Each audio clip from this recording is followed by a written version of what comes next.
도달되게 되는데 그렇지 않은 곳에서 빌렸다면 문제가 더 됩니다.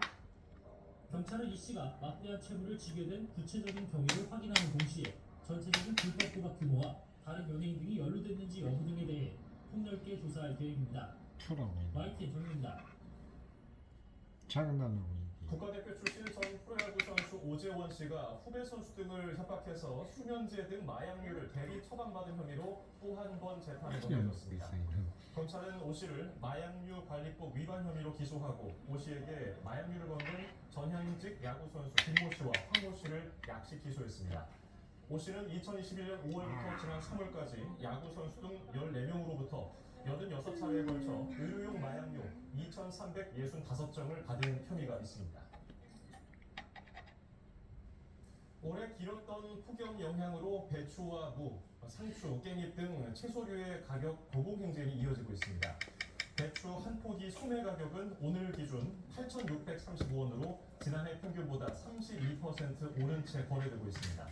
무도 한 개 소매 가격이 3,605원으로 지난해보다 49% 올랐고 적상추는 100g이 2,619원으로 80%가 올랐습니다.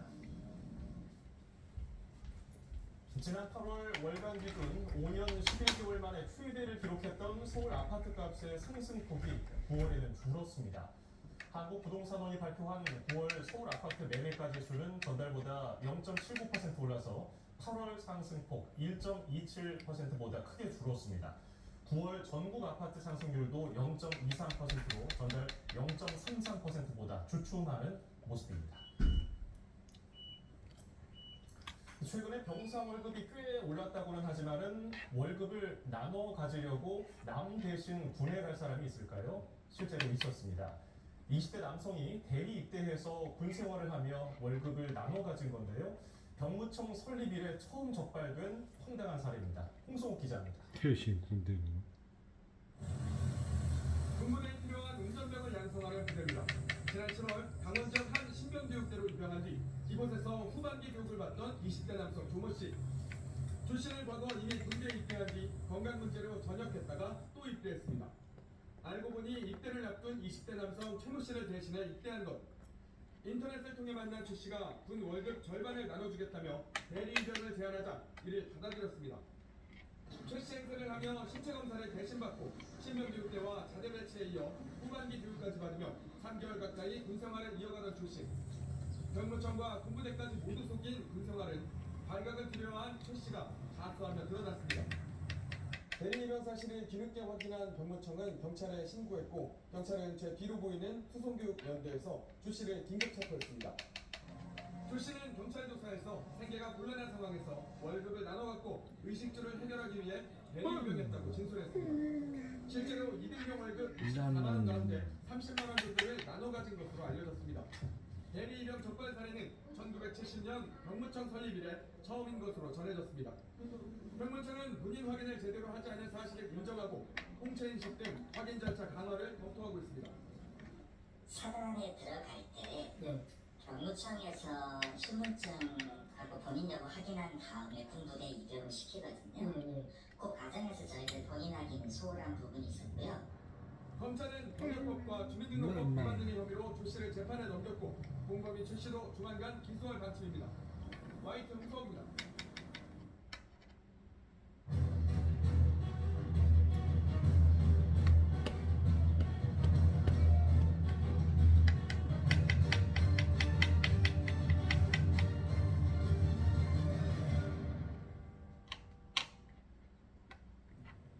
북한이 남북 교류 협력의 상징물로 여겨졌던 경의선, 동해선 남북 연결도로의 일부를 폭파했습니다. 우리 군이 관련 움직임을 포착한 지 하루 만의 일입니다. 북한의 의도는 무엇인지 이물출 경남대 극동문제연구소 교수가 짚어봅니다. 어서 오세요. 지금 한반도 서쪽 그리고 동쪽에서 남북을 연결하던 길을 지금 완전히 폭파를 시켜버린 겁니다. 이 부분 어떻게 보셨습니까? 지난 1월 15일에 북한이 최고인민회의를 개최하면서 김정일 위원장이 시정연설이라는 걸 합니다. 예. 그때 먹어? 그 얘기했던 핵심 메시지가 화해, 통일, 동족 이런 모든 개념을 완전히 제거하겠다. 그러면서 이제 그 물리적 조치를 불가역적으로 하겠다고 하면서 이제 그 동해선 도로철도, 경의선 도로철도를 지금 차단하고 폭파시키고 있거든요. 예. 그러니까 북한이 던지고 있는 핵심 메시지는 통일, 평화, 교류협력, 동조 이런 개념을 완전히 제거하기 위해서 물리적으로 남북한을 차단하는 조치를 지금 취하고 있다 이렇게 보시면 되는 거죠. 예. 이게 경의선, 동해선이 하루 아침에 만들어진 건 아니고 선대에 이어서 쭉 지금까지 수십 년에 걸쳐서 만들어진 건데 이렇게 하루 아침에 폭파시켜버린 의도는 뭘로 봐야 됩니까? 그 북한은 이제 더 이상 우리를 동족으로 생각하지 않겠다고 이제 선언을 했지 않습니까? 예. 그러니까 이 동족 그러니까 남북 관계가 이제 가장 교전 중인 두 국가 관계인데 그 개념에 부합하는 물리적 조치가 이제 필요한 거죠. 그게 이제 남북 관계를 완전히 이제 차단하는데 그게 이제 과거 방금 말씀했죠. 지난 수십 년 동안 남북한이 뭐 특사 방북을 했던 또 우리 기업인들이 또 경영 목적으로 방북을 하던 그 이유를 했던 진짜 뭐 어떻게 보면 그 통일을 향한 또는 그 화해를 향한 그 피와 땀이 이 설에 있는 그런 도로 철도거든요. 예. 그걸 이제 북한이 완전히 제거해버리는데 앞서 얘기했지만 결국 북한 입장에서는 향후 상당 기간 남북 관계는 회복하기 힘들다. 지금으로서는 적대적 두 국가 관계로 남아있는 게 자기들 체제 유지하는데 가장 지금 이익이 된다. 이런 판단을 한 거죠. 예. 그러다 보니까 북한도 상당히 손해를 감수하면서까지 우선은 정치적으로 남북 관계를 단절시켜 놓는 게 자기가 체제 유지하는 데 더 도움이 된다. 이런 판단을 하고 있다고 보는 거죠. 네. 지금 말씀하신 대로 남북 간 화해와 협력은 좀 요원해 보입니다. 그러다 보니까 이 삼가족들은 그 누구보다 더 마음이 아플 수밖에 없는데 언제까지 이런 상황이 계속될까요? 지금 북한의 하는 그 어떤 행동들을 보면 향후 상당 기간 이 단절된 남북 관계가 유지될 수밖에 없을 거라 봅니다. 왜냐하면 또 구조적으로 북한 입장에서는 남북 관계를 개선하기 위해서는 핵을 포기해야 됩니다. 그게 이제 국제사회가 요구하는 거기도 하고 지금 우리 정부가 요구하는 거기도 하죠. 그러니까 남북 관계를 재개하기 위한 핵심 조건이 비핵화가 되어버렸어요. 예. 근데 북한은 지금 핵 보유국이라고 얘기를 하고 있고 그 헌법에까지 자신들은 더 이상 타협을 하지 않겠다. 이건 협상거리가 아니다. 이렇게 지금 명기를 해놨단 말입니다. 그러니까 북한이 핵을 고수하는 한 남북 관계는 다시 재개되기가 힘든 게 이제 지금 현실이라고 할 수가 있는 거죠. 예. 저렇게 우리 측에서도 확연하게 볼 수 있는 장소에서 흙먼지를 휘날리게 만들어서 보여주기 식으로 하는 거 아니냐. 일부러 저런 좀 화려하게 좀 자극적으로 하는 거 아니냐. 이런 해석에 대해서는 어떻게 보세요? 그 북한이 하는 방식을 보면 이제 선전선도의 효과를 어떤 극대화하는 어떤 그런 측면이 있는 거죠. 예. 지난 2020년 그 6월달에 개성공단에 있는 남북 연락사무소를 폭파할 때도 아주 비슷한 방식으로 저렇게 보여주기 식으로 했거든요. 예. 그러니까 이제 북한 입장에서는 자신들의 의지를 이제 강력하게 어떤 강력한 메시지, 그러니까 자신들의 의지, 남북 관계를 완전히 단절시키겠다는 의지를 행동으로 보여주는데 그 효과를 극대화하기 위해서 저는 퍼포먼스를 이제 하고 있는 것으로 저는 해석을 합니다. 남북을 이제 연결하는 육로는 판문점 공동경비구역, JSA 통로라든가 화살머리 고지만 남았다고 볼 수 있겠는데 사실상 그 나머지는 크게 의미가 없는 거죠. 그렇죠. 지금 오늘 이 폭파 행위로 인해서 사실상 모든 남북한을 연결하는 모든 도로는 지금 단절되었다. 이렇게 보는 게 맞을 것 같고요. 그리고 이제 그 JS 지역을 얘기하는 이 공동 경비구역입니다. 이거는 이제 유엔사가 지금 주둔을 하고 있거든요. 예.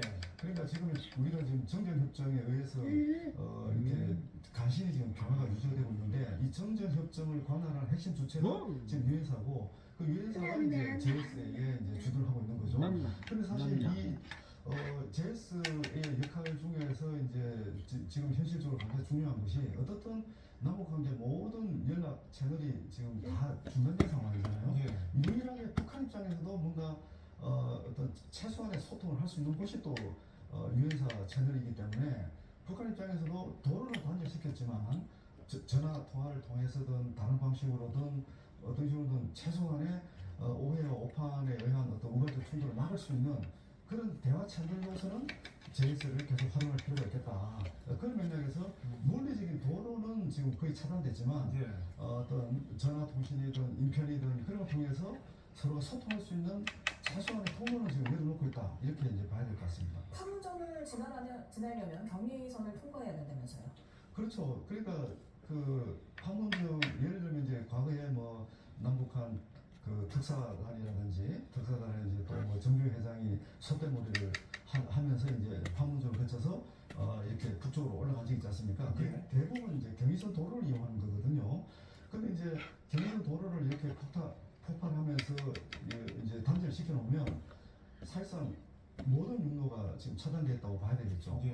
판문점을 경유하는 판문점을 통해서 북한에 올라가는 그 도로도 결국은 경의선이기 때문에 이제 어떻든 북한이 그런 폭발을 했기 때문에 이제 더 이상 남북한을 연결하는 어떤 도로도 존재하지 않는다. 이렇게 규정을 해도 될 것 같습니다. 예, 저렇게 물리적인 연결로도 지금 폭파시켰고 방금 말씀하신 대로 전화 통지문이라든지 이런 것도 지금 북한은 유엔군 사령부에만 통지를 하고 우리 군에는 통지를 안 한 것으로 알려져 있는데 물밑에서 이런 뭐 접촉 노력이라든지 이런 게 전혀 지금 안 되고 있는 겁니까? 지금 그렇다고 봐야 되겠죠. 예. 그리고 이제 지금 남북한이 지금 전세를 발휘하는 어떤 태도나 입장을 보면 어떻게 보면 이제 북한도 그렇고 우리 정부도 그렇고 북한을 서로 상대방을 불고시켜서 어떤 그 우위에 서겠다는 그런 입장을 지금 계속 고수하고 있잖아요. 그러니까 전혀 타협의 태도를 서로가 지금 안 보여주고 있는 그런 상황이거든요. 예. 그러다 보니까 이제 남북한이 서로 지금으로서는 브레이크 장치 없는 전혀 안전 장치 없는 상황에서 서로 충돌 코스로 지금 가고 있다. 이렇게 이제 저는 보고는 있는데 어떻든 또 저희들이 주목할 부분은 과연 이 유엔사가 남북한의 충돌을 그냥 지켜볼 것인가. 아시겠지만 유엔사라는 게 결국 이제 주한미군이 또 사령관이 유엔 사령관을 겸임하고 있잖아요. 예. 그런 맥락에서 저는 이 군사적 충돌 국면을 어느 정도 관리할 가능성은 상당히 있다. 지금 미국의 처지가 지금 한반도에서 이렇게 또 분쟁이 일어나는 것을 원하지는 않을 거고 또 미국은 사실상 지금 러시아 우크라이나 전쟁 또 이스라엘 중동 전쟁 뭐 대만 사태 그리고 지금 불과 지금 한 달이 안 남겼잖아요. 미국 대선이 있잖아요. 예. 이런 상황에서 한반도에 군사적 충돌이 발생하면서 걷잡을 수 없는 사태로 이렇게 발전된다면 사실 이건 미국이 전혀 원하는 상황이 아닐 거란 말입니다. 그런 맥락에서는 그래도 이렇게 적절한 상황 관리는 분명히 이루어질 거다 이렇게 예상을 해야 될 것 같습니다. 이번 폭발로 1,800억 원의 우리 세금을 날려버렸다 이런 얘기가 나오고 또 4년 전에 개성공단 남북연락사무소는 447억 원이 날아간 것으로 보고 우리가 지금 손해배상 청구 소송을 제기하지 않았습니까? 서울중앙지법에 이번에는 또 어떻게 대처해야 될까요?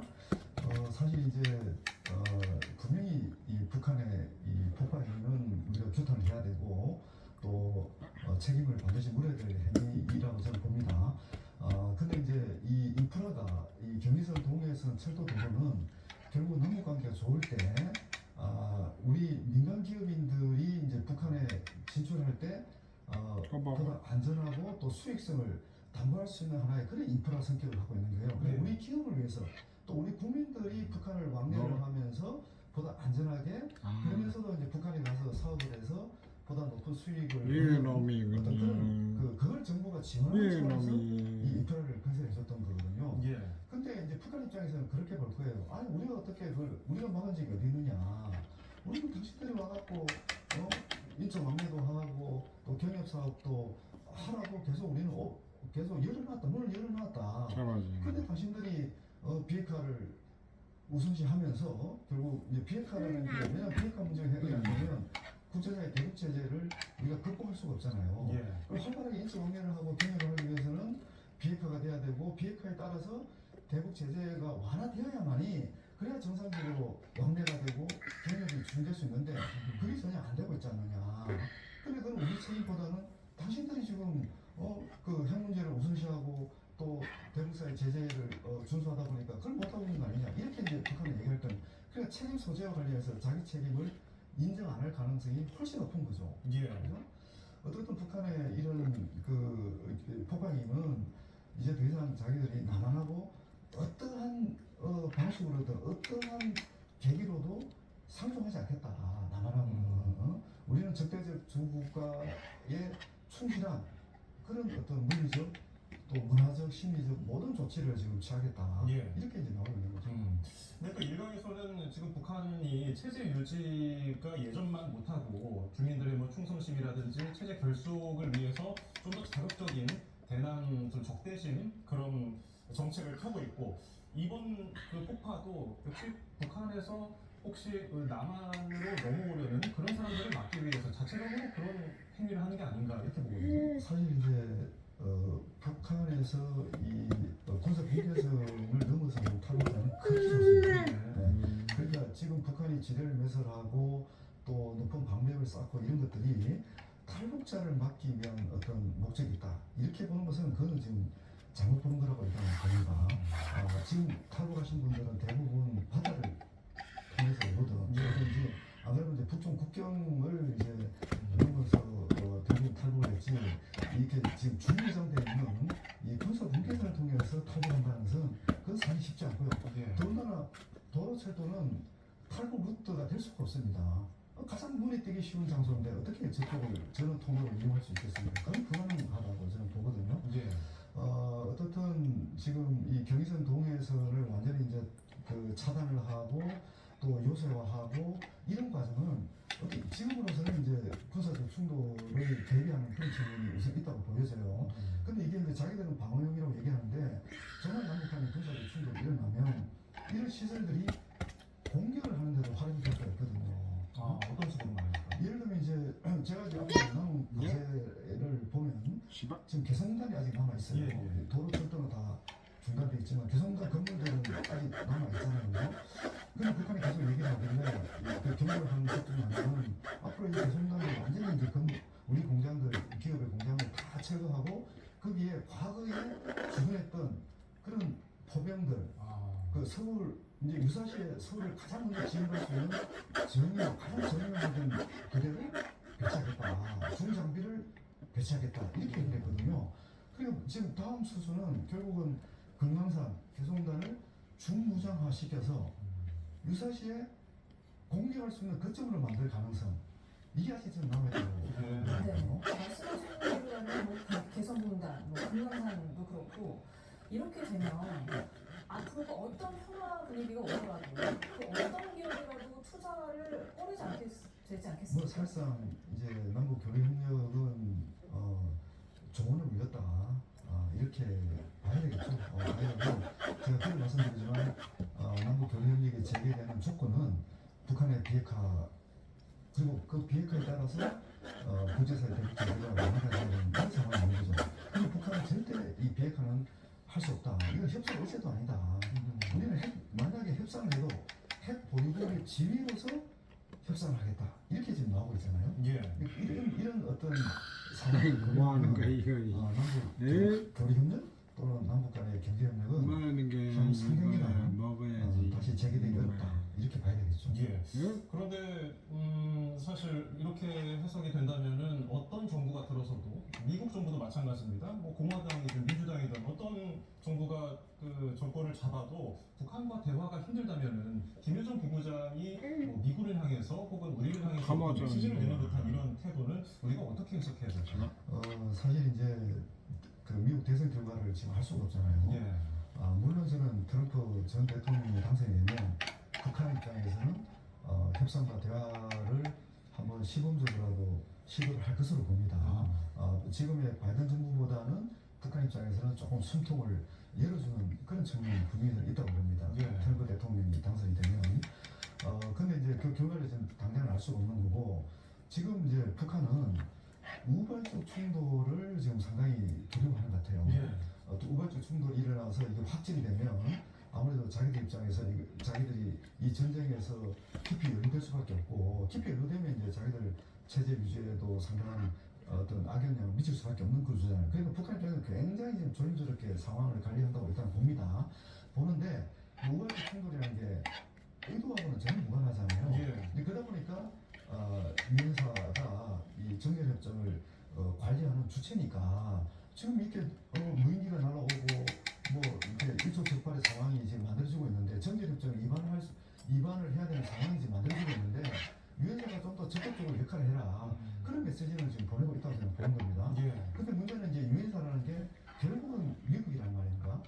미국이 결국은 이제 이 문제를 어떻게 바라보고 있고 이 문제를 어떻게 관리해서 좀 더 이렇게 극적인 반대를 이루내느냐 이제 그런 것까지 생각을 지금 하고 있을지는 모르겠지만 어떻든 지금 군사적 충돌은 북한한테도 얘기 안 되고 유엔사 미국 입장에서도 지금 도움이 안 된다. 왜냐면 지금 전쟁이 지금 큰 전쟁이 벌어지고 있는데 그런 상황에서 한반도 동북아에서 또 전쟁이 벌어진다면 이건 걷잡을 수 없는 상황이 되어버린다는 거예요. 그러니까 한반도 상황은 우선은 관리하는 게 우선 목표라고 저는 봅니다. 미국이든 유엔사든.